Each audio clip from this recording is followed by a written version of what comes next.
Hello and welcome to a cup of conversation here on BRT TV. My name is Jan Ghazi. I'm your host this week in the BRTK studios.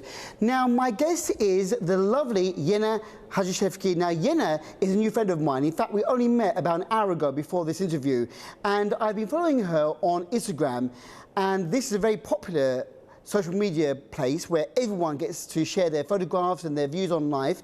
And Yena is the lady behind Atelier Kabak, which is a shop, a music instrument shop, a place where you can buy puppets, board games, where you can learn about life. And this is in the Bandabolya area of Lefkoşa. So I invited Yena to join me, and she's my guest. So first of all, welcome to the program, Yena. Hello. It's great to have you here. Thank you for joining us here at BRT today. It's a great pleasure to have you here. We've got a lot to talk about, but let's start with you first of all. Now, with your name Yena, I thought that maybe you were a foreign lady married to a Cypriot with the surname Hacışevki, but Yena is your real name, and you are a Turkish Cypriot, yes? I am a Turkish Cypriot lady who is married to no one. No one. You're married to your love of life, I think. You're very passionate about life. We'll talk about that in a minute. But you are from Lefkoşa, from Nicosia, yes? Uh-huh. And you grew up in the TRNC, in the capital in Lefkoşa. Where did you go to school? Where was your high school, Yena? I've been to the college. Türk Marif College. Türk Marif College, yes. And then you graduated from there? Yes. And then what did you do after that? Then I've been to Turkey, to Antalya, to study classical archaeology. And after 4 years, I came back. And then I went to Italy, to Florence, to study restoration of archaeological manufacts, stones and ceramics. And then after 3 years, I came back to Cyprus again. Yeah. Now, it's very unusual because you studied archaeology. Yes. But I didn't know that. We don't know anything about archaeology in your own site. Yeah. A very unusual, a very beautiful profession, I think. In fact, I always said if I ever had to start my life again and have a choice of what to study and live in North Cyprus, I would love to be an archaeologist because there's so many places here waiting to be discovered. We have a lot of history. Yeah.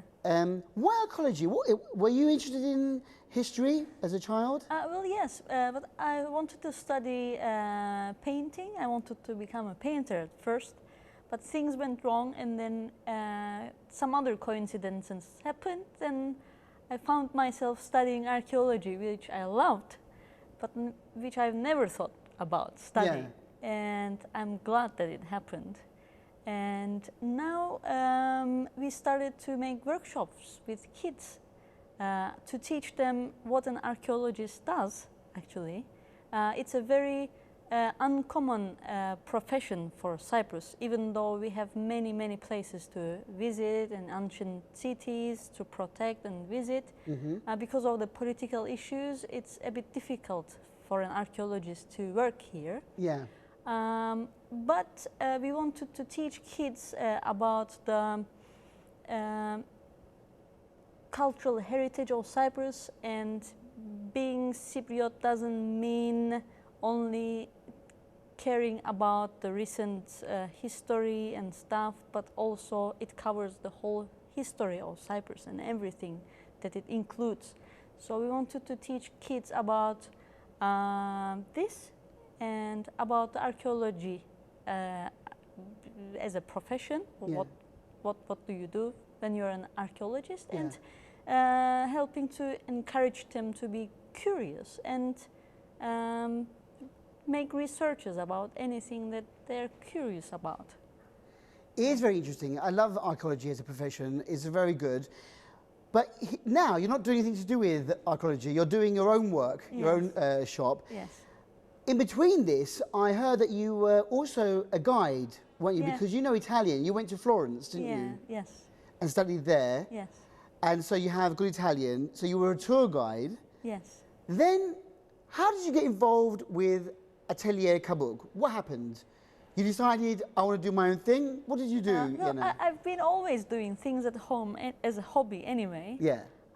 It's making board games first started in Italy. We were playing games, but we were not satisfied with any of them because we wanted some part of some games and some other parts of the other game. We said, why don't we mix it up and create our own game and have something that we want and we need? Yeah. And then this is how it started, and I continued making games, making researches and experimenting, because I've been seeing people that, you know, we need to spend time with each other and with ourselves to enjoy our moments and stop for a moment and think how we feel, if we're doing fine, you know. We forgot about having conversation, having a cup of coffee with a friend, and so we were trying to, I was trying to make games to encourage people to, you know, have time with themselves and with friends. So. Very interesting. I heard that you make board games, or you make your own games, but you have like cloth. Yeah. Tell us about the game for children who you want to teach about the environment, because you have a lovely, it's a bag that you carry around with all the bits in it. Yes. And then you can open it up and you make it into like a mat. Yeah, tell us more. That's right. You can carry it wherever you want, preferably to the mountain. So you open it up and sit on it, and it has a flower shape on it. So you throw a dice and you play on the flower. Actually, it's meant for maximum 12 kids to play. And you need to pick a card and do what the card says. And sometimes you need to tell a story about a flower, or invent, for example, how a pine tree might be created on the world. Just your invention. We would create a story about it. You would learn about the uses of the flowers and the plants that are growing in Cyprus, and also the Cypriot names of some plants. So, yeah. It sounds very interesting and a great way for children to have fun and learn at the same time. So is there like just one of that game? Do you make just one and that's it? It's not like you have like 10 of each thing. Well, that's our plan for future. We would love to make more. To, you know, sell it to people so that they would have their own and play at home or on the mountains. But at the moment, we only have one. And we're taking it to the schools and playing with the kids and teaching them about environment. And that's great. Yeah, indirectly trying to help them to understand why they shouldn't throw rubbish to the environment. Very important for them to learn about taking care of the environment, and what a great way. So this is aimed at primary school children, yes? Yeah. Oh, well, we've been playing this game with high school people going to Lyceum. Really? Yeah, and they loved it. Excellent, that's very good, very good. So children and teenagers and adults as well. And adults, yeah. I'm sure parents are enjoying it too, more than kids sometimes. I'm sure they are. So, I mean, when I look at your Instagram page, it says here, Yena Hacışevki from Atelier Kabak, musical instrument store, handmade flutes, puppets, games for kids and adults, events, workshops, self-improvement, games night, literature, barter corner, Bandabulya number 42, Lefkoşa, and so there's lots going on there. Now, another thing that we have, which I love, and that show our dear viewers, we all recognise this guy, handmade puppet. We have Mr. Pink Panther. Ta-dum, ta-dum. Now, puppets, great way to, you know, teach children, to get them involved with learning, because you know puppets is all about interaction, isn't it? So what's all this about puppets? Who makes the puppets? My mother makes Your mother? Yeah, and she also creates the designs. So it's What's your mother's name? Atelier Hacışevki. Hello, Hatice Hanım. Lovely to share your wonderful creations here, Hatice Hanım. So, what do you do with the puppets? I mean, obviously you can sell them. They're in your atelier. But do you hold any workshops with children? Yeah. Do you do shows? Yeah? Yes, we do sell them, but we have our own puppets, which we use during our workshops. Yeah.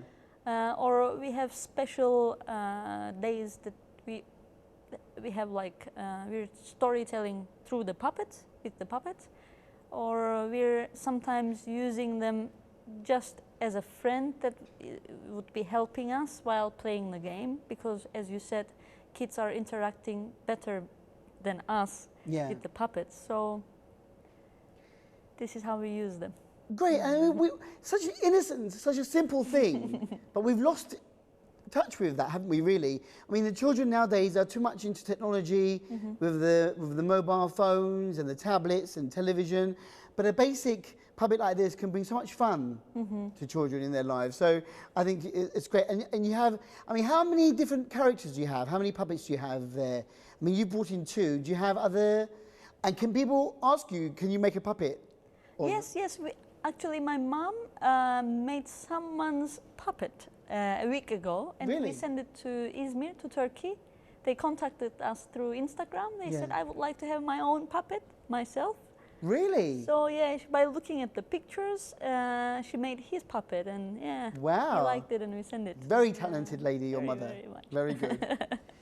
Also, we have some music. We have musical instruments or some flutes. Yes. Now, I know that you are not a flautist. You don't play the flute. You're not a musician, are you, yourself, really? No. Do you perform? You don't perform anywhere, do you? No.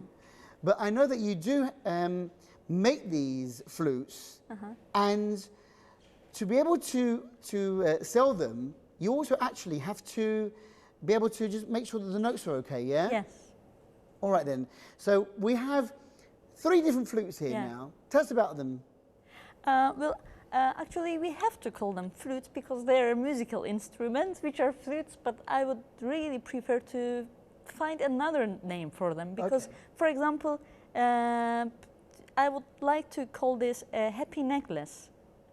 Because when you're alone, and if this word encourages people that are not musicians to be involved in the music. Everyone has a heart beating, so we have the music in us, and everything is vibration, and this is a vibration that you can hear. So its effect is very strong, and I think everyone should include any kind of musical instrument to their lives. Yeah. So our happy necklaces are, you can wear it around your neck, and you can have it all the time with you, and when you're bored you can start playing however you wish. Even though we're trying to make everything on tune, when you're alone, well, you can do whatever you want. Yeah? Okay.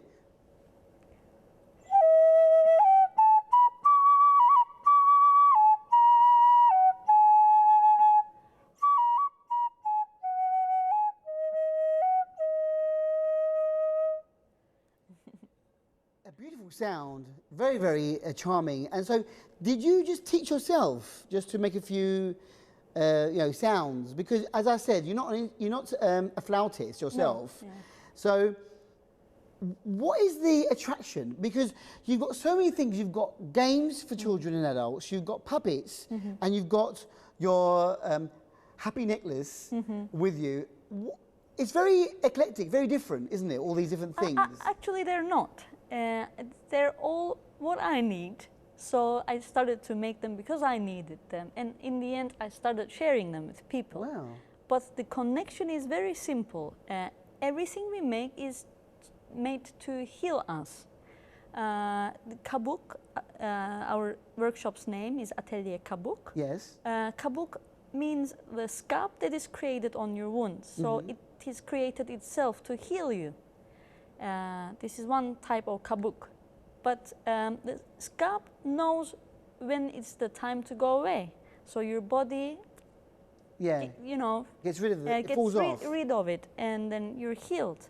But when we have the things in our life that we think that they heal us, in the end we're so attached to them that when it's the time to let them go, we don't even realize and think about it, and they're all become heavy things on our shoulders. Yeah. So, and then second meaning of kabuk comes. It means the shell of the seashell or the turtles. And then we try to teach people to break the shell and be brave and go out of it. So if you're brave enough, even though you're not a musician, you can be involved and try and play to heal yourself. Or our board games are, you know, an interaction with the world and with yourself and with people, so it heals you in a way. And we have a barter corner at the shop. It's like giving and taking without any money. So if I have a t-shirt at home that I don't use, I go and leave it there, and in return I take something that I would use from the corner. We're using it also for the, for example, if you just open a cafe, you can put like a free drink or a toast there and take something back. So someone that is hungry or someone that would like to know about new shops or cafes would get it and visit your shop. Or if you're once an university student came and he said, I learned how to play music, a guitar.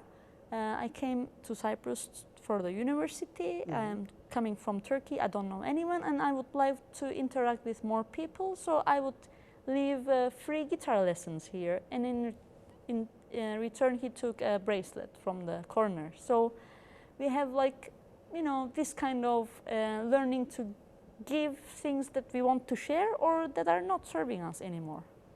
Very interesting. Good concept there. Very good concept, Yena. And I like this next concept because from the happy necklace, we've also got the love flute.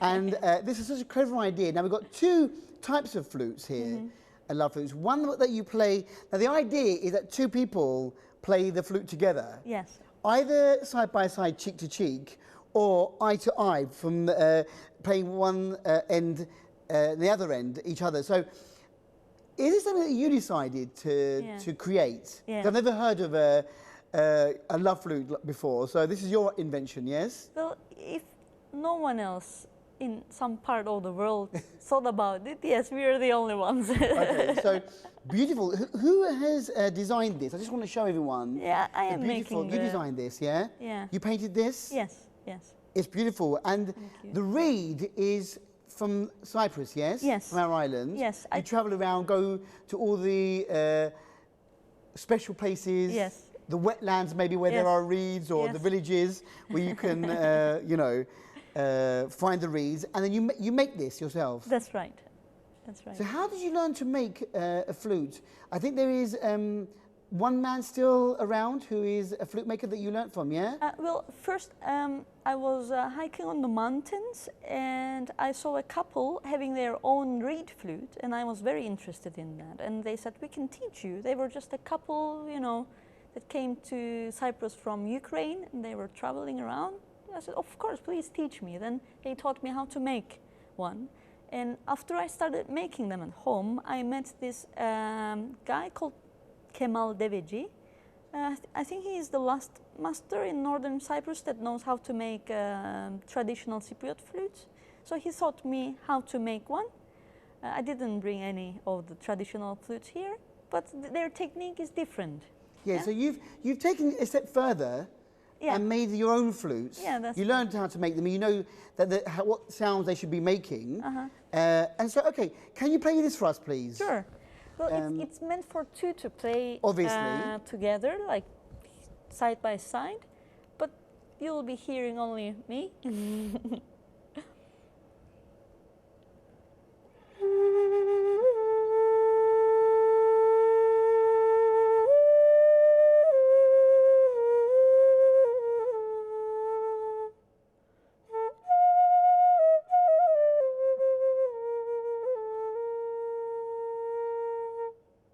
And when we have the other person, you can hear double sound. Yeah. But the idea is not to make a wonderful sound, but just to come together and be close.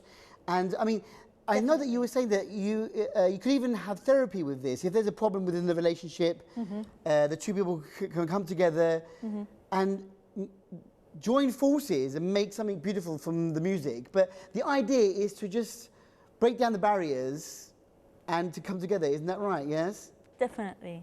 Well said, yes. Right, so this other, and I'm not going to be a good musician now. But this is another idea where the two people play together opposite each other, yes? Yes. Eye to eye contact. Is that Yes. important?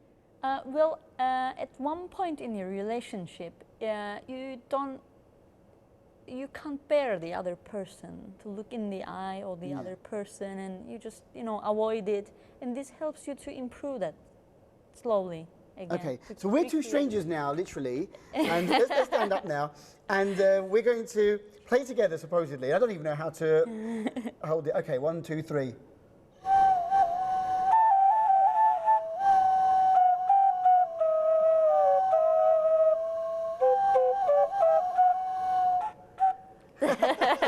Thank you for letting me make a fool of myself on television. But the idea is that you don't have to know music. No. Just appreciate music, come together, and it is quite intimate, isn't it? Being cheek to cheek or eye contact. A fantastic idea. So I'm sure lots of people will be coming to you to get their love flutes. And even my colleague Denise Phillips on the radio said that maybe it'll be a good wedding present for somebody. Definitely. I think it's a good idea, don't you think? Yeah. Have they done that? Have people come to you for presents, yeah? Yes. Amazing.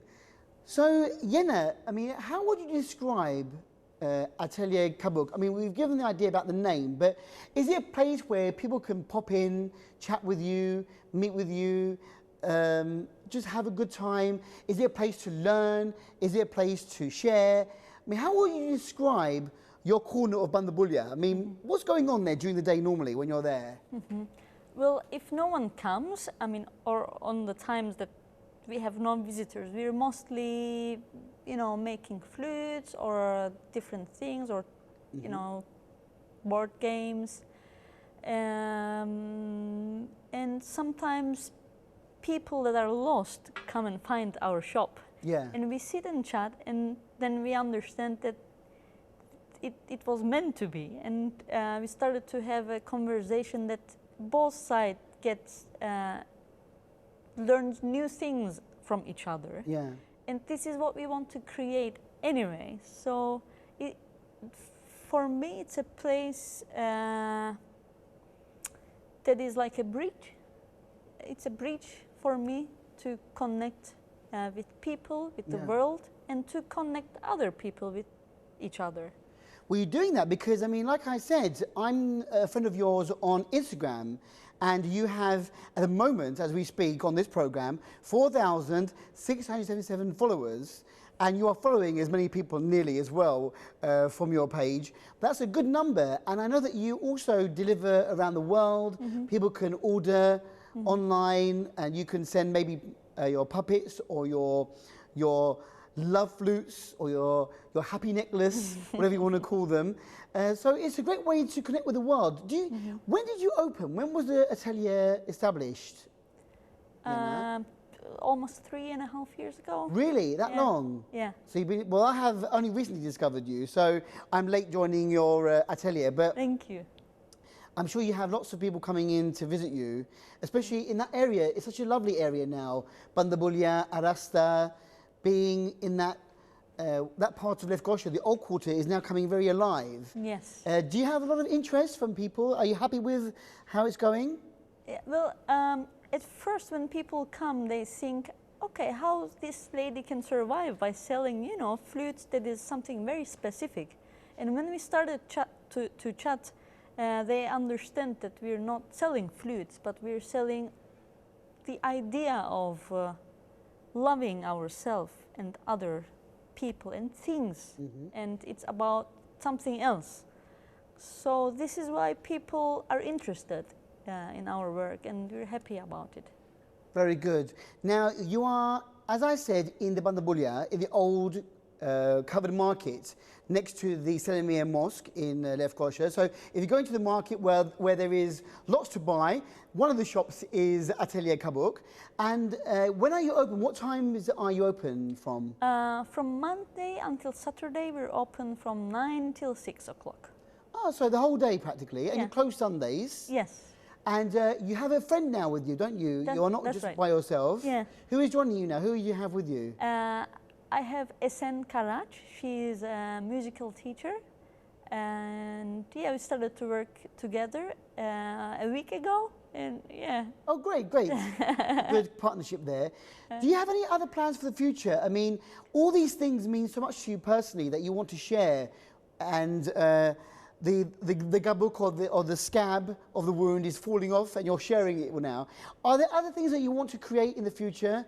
Do you have any other plans in your mind, Yena, or are you happy as it is now, like this? Well, everything is created on the moment, so we're trying to be open for the new wave. 2 years ago, while we were chatting with friends, an idea came out of making a flute. We called it Why Not? We made a very long flute that was 48 meters long.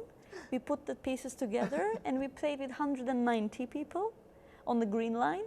Wow. This was 2 years ago, and the idea was we were talking very close to the border, and we said, we don't have our IDs now, we cannot cross, what a shame, we have a divided city and country and so on. So we said, if we had a flute and we would be playing and the other person would be hearing it, and music doesn't need to have any borders. Yeah. And we said, why not making a huge flute and playing together? And we said, yes, sure, why not? Let's try. And then we made it. So what a great thing. Yeah, why not then? Why not? Well, lots of good projects coming up. One thing that you mentioned, and I said, because I thought Yena was a foreign sounding name. I hadn't seen you before. And, but you said that your name isn't a common name in Turkish, Yena, and it's a name that your mother and father found in a book, is that right? Yeah, my mom's friend. Your mom's friend? Yeah, she was reading this book. And But we don't know the name of the book. No. And we don't know what the character is that you're named after. Hopefully it's a nice character, but I'm sure it is. But you said maybe you could write one day a book about your own life, a new Yena. Yeah. So I think you should, Yena. I think you've got lots to share with our people, with our viewers on a Kabak Conversation. You are a very talented lady, and I want to thank you for coming in today to share your talent with us. Good luck with all the future projects, with your board games, your puppets, your flutes, everything. Thank you for sharing your life with us. Thank you. And you are on Instagram, again, under the name of Atelier Kabak. Are you on Facebook as well? Sure, yes. Is there is there a page for Atelier Kabak as well? Yes, we have a separate page for Atelier Kabak, and also my name is Yena Hacışevki. They can find either page. And of course, like you said, from 9 until 6, Monday to Saturday, you are at the Atelier in Bandabulya, Yeah. so they can come and knock on your door and say, Yes, hi please. Yena, Please. we'd like to meet you. Please, yes. Fantastic. Great. Well, like I said, thank you very much for coming in today. Thank you. Good luck with everything. And thank you for bringing colour into our lives. Beautiful. Thank you very much. It's been a pleasure for me. Thank you. You're more than welcome. And with that, we've come to the end of our very interesting chat with Yena Hacışevki from Atelier Kabak. Thank you for watching. And next week, take care and go well. Bye-bye.